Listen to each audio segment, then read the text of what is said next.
Olá, turma. Vamos à nossa aula da semana e iniciaremos os conteúdos do quarto bimestre, conforme combinado na semana passada.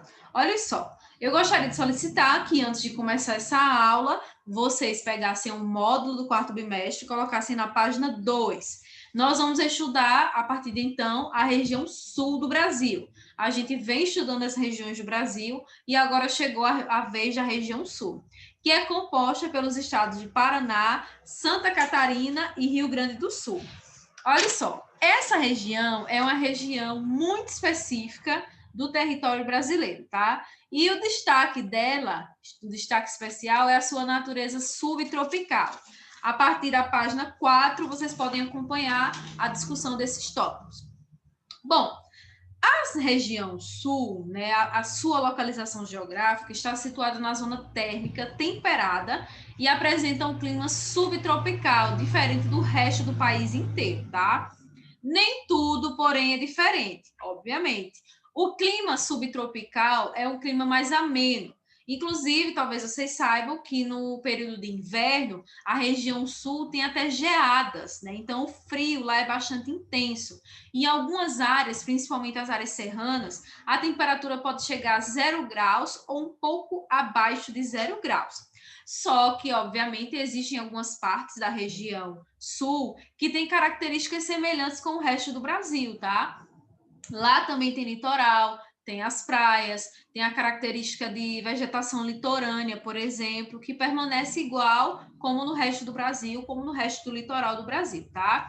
Mesmo dentro da zona temperada, os estados da região sul não estão distantes da zona intertropical do globo e remete a uma área de transição, né? Então é como se fosse uma transição, né, entre a área temperada do planeta e a área tropical mais quente do planeta, tá? Recebe ainda as influências das massas de ar polar, tá? Que a gente já estudou em outros momentos as massas de ar e como elas atuam, levando as características de clima, né, e temperatura dos seus locais de origem para outros locais, tá, gente? Algumas áreas serranas têm invernos mais rigorosos para os padrões do que comparado ao resto dos padrões brasileiros, né?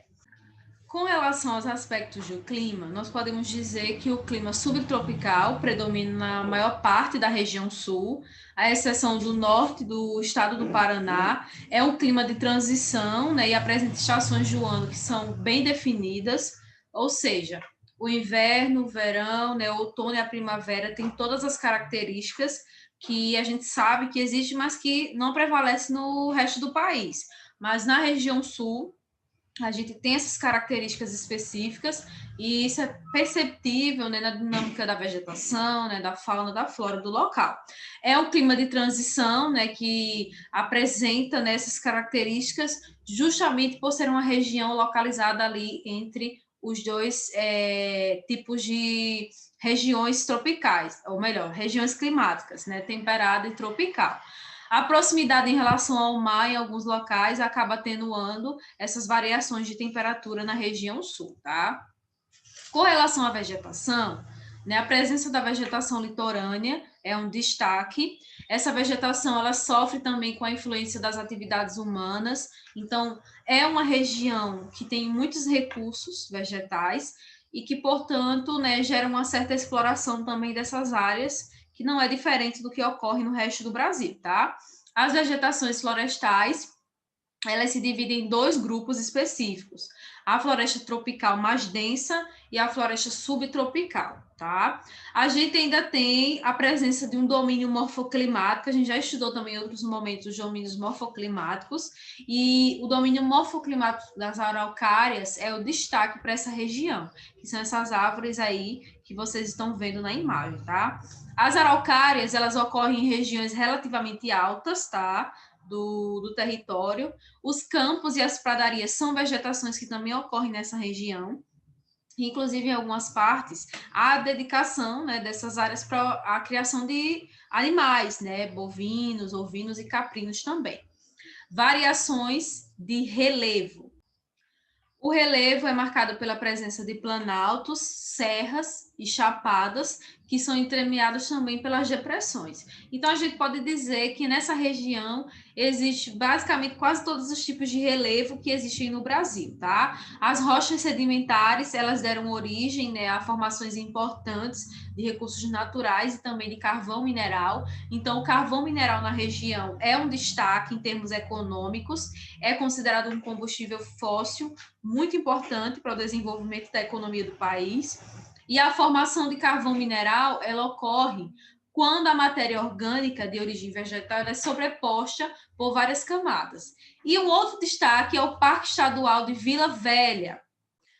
O Parque, né, Estadual de Vila Velha, ele ocorre numa região geológica, essa imagem aí é do parque, que tem formações, né, bem diferentes, né, rochas antigas, e gera um certo fluxo de turismo nessa região, que é muito importante também para a economia local, tá?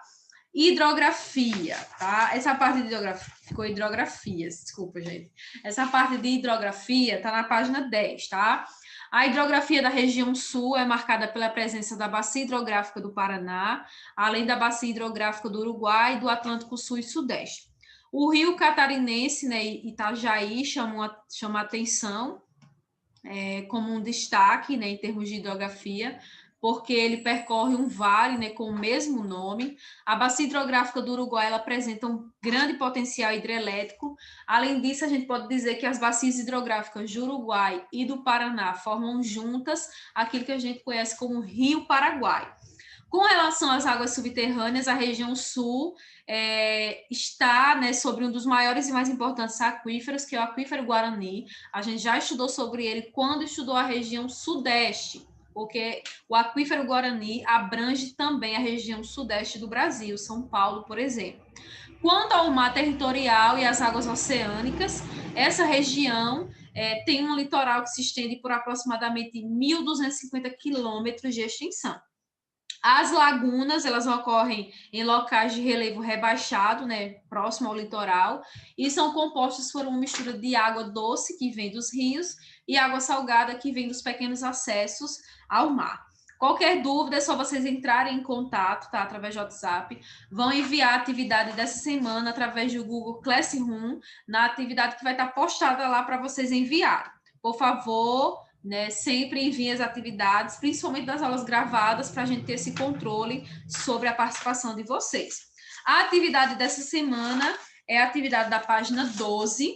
Na página 12, vocês têm duas atividades: cartografar e organize as ideias. Então, eu quero que vocês façam as duas atividades, são 3 questões no total, e envia lá pelo Google Classroom. Uma boa semana para todos vocês, um abraço a todos e até a próxima aula. Tchau, tchau.